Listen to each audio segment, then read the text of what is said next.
Today is the turn of the gearbox. I've been putting it off for quite a while because I've never done one before, so a fair amount of trepidation, but I'll follow what it says in the book and hopefully everything will turn out all right. Well, the first thing I'm going to do is I'm going to take out the speedo drive, which is down here, and then take the remote housing off the top. So I'll do that and then we'll carry on from there.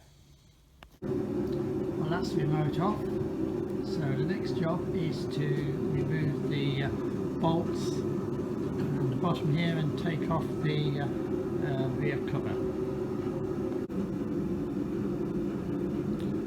Okay, so now I've got this far. I'm now going to take the side cover off and continue stripping it down and take the gear cluster out, and when I've done that, got it all on the bench, I'll start the video. That's the gearbox now stripped out, and it looks in remarkably good condition. The next job is to clean everything properly and give it a proper inspection. And when I do that, I'll come back and show you what I've found. So I've cleaned everything up and started to strip the gear assemblies. I actually have taken the third and fourth gear off the shaft, and I've decided that I'm not going to go any further because I think I've been very fortunate. I think that the gearbox is a reconditioned box and has only just been fitted into the car prior to it being stored.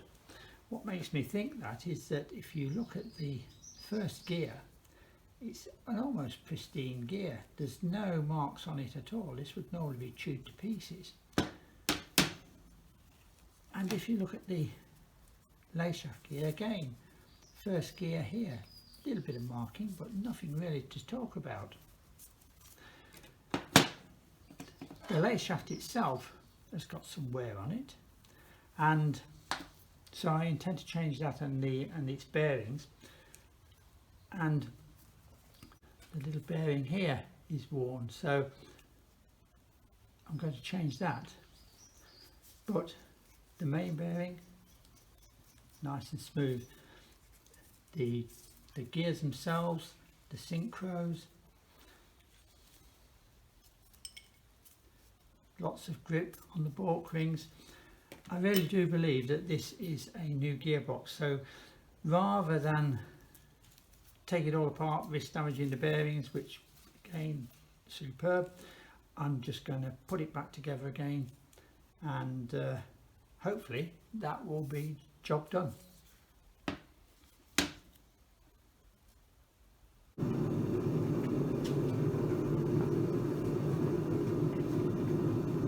First to go in is the reverse gear idler, and the shaft goes in whole first, and the idler gear goes onto the shaft. A little bit of oil first.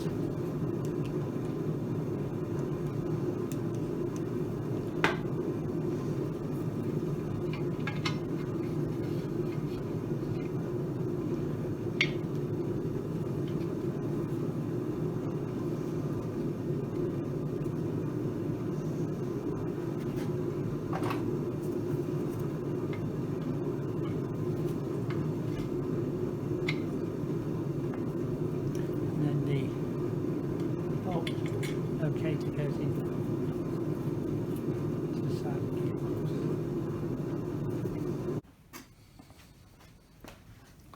gearbox. The next thing to do is to fit the lay gear into the box onto a piece of narrow rod. So put the lay gear in.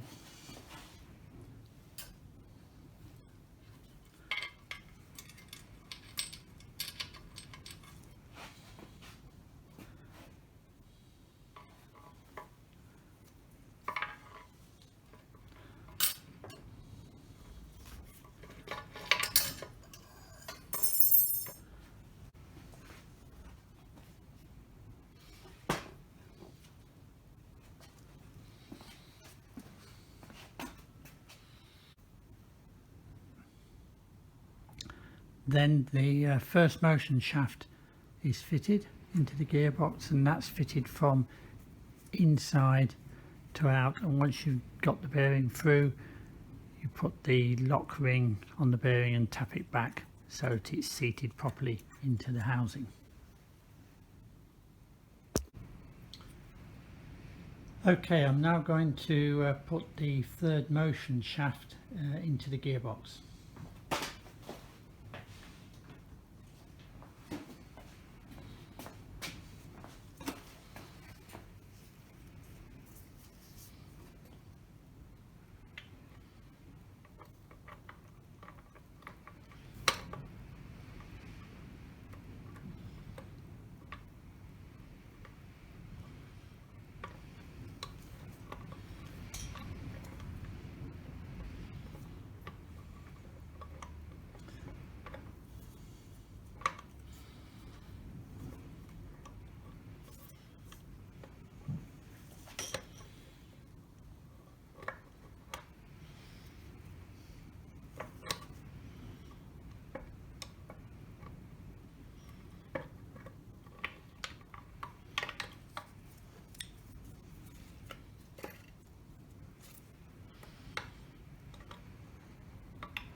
So that's the third motion shaft now fitted into the gearbox, and the bearing plate is, or the bearing carrier is flush with the back of the gearbox, and the bearing retaining spring is flush with the carrier, so everything's in correctly.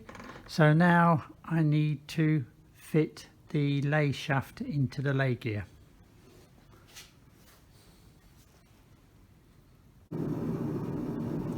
Okay, so now I'm going to fit the reverse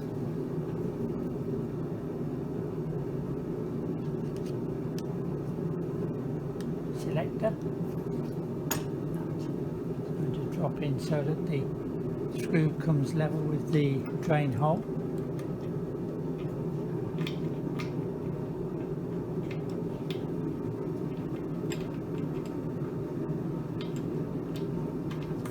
The reverse idler gear. Then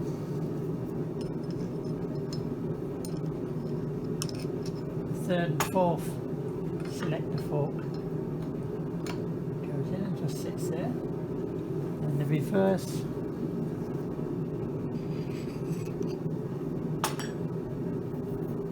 selector shaft goes in. Bit of oil everywhere, and that's going into the bottom hole. It goes through the shaft and then through the hole in the third and fourth selector. There we are. And now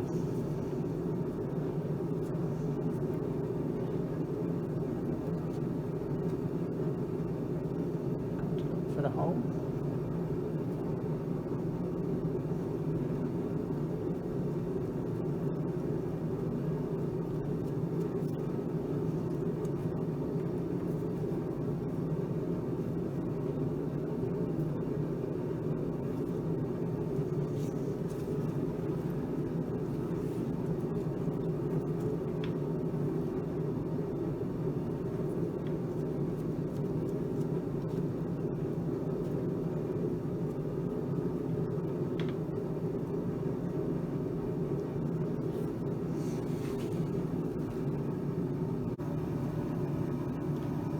That's the reverse gear selector fork tightened and locked onto the selector shaft. The next thing to fit is the interlock bullet, and that goes into the rear hole back of the gearbox. Goes in there, and then you need to make sure that it's pressed all the way home to the slot on the reverse shaft.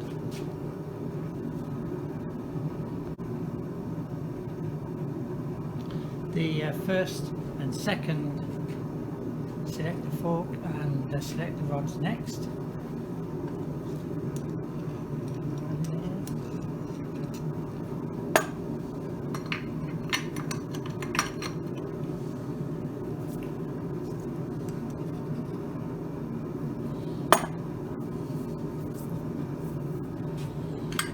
Goes in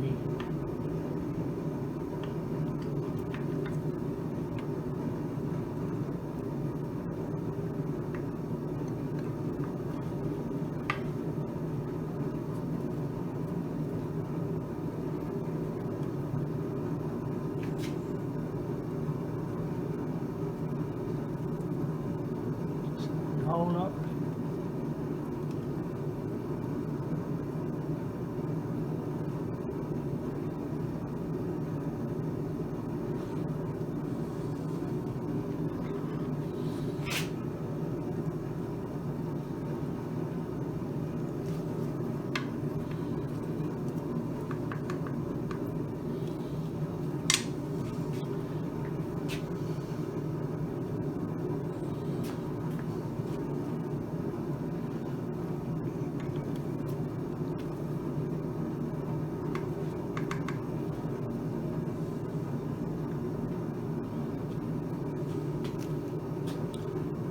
Okay, I'll just tighten that up and lock it.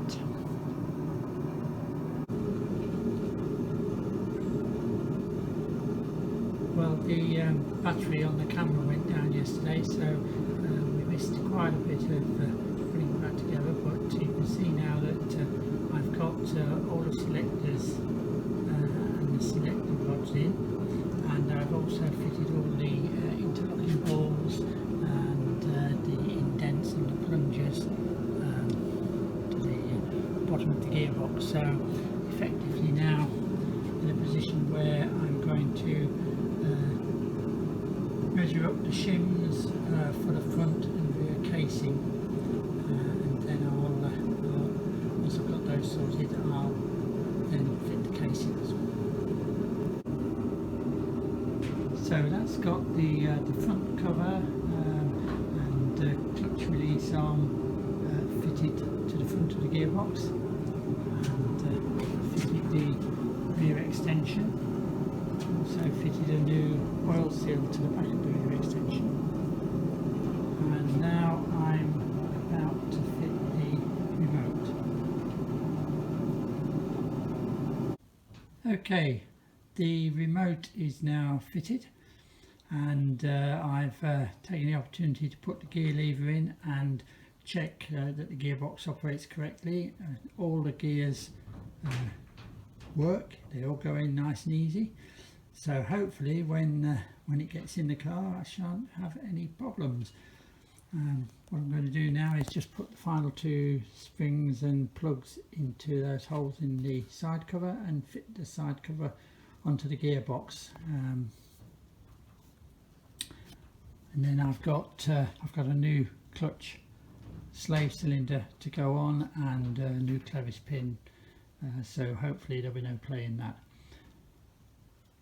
And then that will be the gearbox finished.